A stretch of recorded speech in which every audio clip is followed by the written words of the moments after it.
Assalamualaikum warahmatullahi wabarakatuh. Selamat malam teman-teman. Nah, kali ini saya akan membahas sedikit tentang salah satu aliran di dalam matematika. Nah, ada yang tahu nggak aliran apa yang mau saya jelaskan kali ini? Ya, benar sekali, logisisme. Oke, buat kalian semua, tonton terus video ini, jangan sampai di skip ya. Kita akan membahas tentang apa sih itu logisisme. Check it out. Oke, jadi ada 3 aliran penting yang mempengaruhi perkembangan matematika termasuk pendidikan matematika. Nah, yang pertama itu ada logisisme, yang kedua ada formalisme, dan yang ketiga ada intuisionisme. Oke, kali ini saya akan menjelaskan sedikit tentang aliran logisisme dalam matematika. Nah, logisisme itu memandang bahwa matematika itu sebagai bagian dari logika. Jadi matematika itu tidak lepas dari ilmu logika. Kemudian penganut dari aliran logisisme itu sendiri, yang pertama ada Leibniz, kemudian ada Fichte, yang ketiga ada Russell, selanjutnya ada Whitehead, dan ada Chamath. Nah, di sini ada pengakuan Russell itu menerima logisisme adalah yang paling jelas dan dalam rumusan yang sangat eksplisit. Jadi logisisme itu paling jelas dan dalam rumusan yang sangat eksplisit, itu menurut Russell. Nah, ada 2 pernyataan penting yang dikemukakan oleh Russell. Yang pertama, yaitu bahwa semua konsep matematika secara mutlak dapat disederhanakan pada konsep logika. Kemudian yang kedua itu bahwa semua kebenaran matematika itu dapat dibuktikan dari aksioma dan aturan melalui penarikan kesimpulan secara logika semata.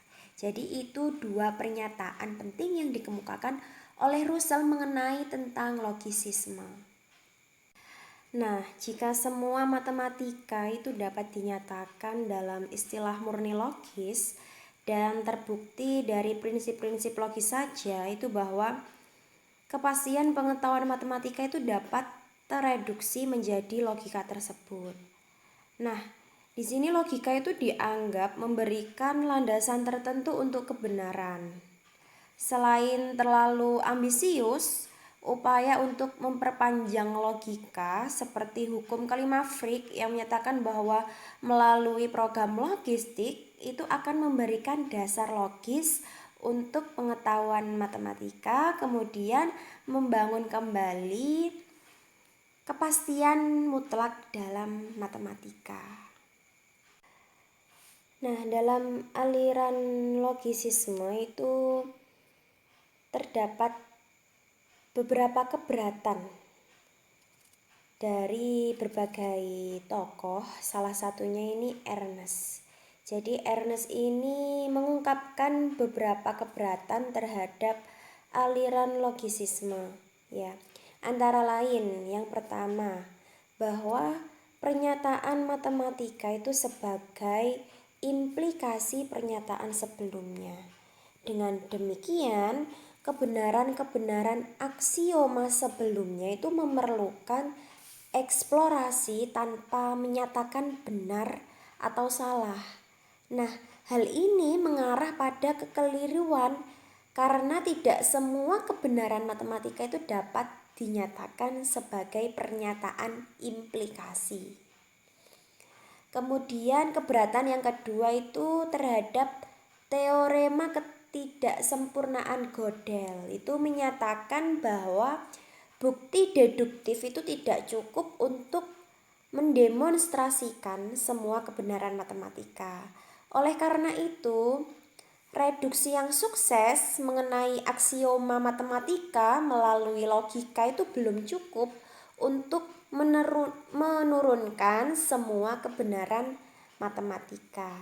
Kemudian keberatan yang ketiga dari Ernest itu yaitu bahwa kepastian dan keajekan logika itu bergantung kepada asumsi-asumsi yang tidak teruji dan tidak dijustifikasi. Kemudian program logisis yang itu mengurangi kepastian pengetahuan matematika dan merupakan kegagalan prinsip dari logisisme. Nah, di sini logika itu tidak menyediakan suatu dasar tertentu untuk pengetahuan matematika. Nah, itu tadi yaitu 3 keberatan Ernest terhadap aliran logisisme. Nah, itu sedikit penjelasan dari saya ya tentang aliran logisisme. Mungkin jika teman-teman mau menambahkan atau mungkin mau memberi masukan tentang aliran logisisme yang telah saya jelaskan tadi, silahkan komentar ya, silahkan mengisi kolom komentar yang ada di YouTube saya. Sekian dari saya, ada kurang lebihnya saya mohon maaf. Wassalamualaikum warahmatullahi wabarakatuh. Sampai jumpa.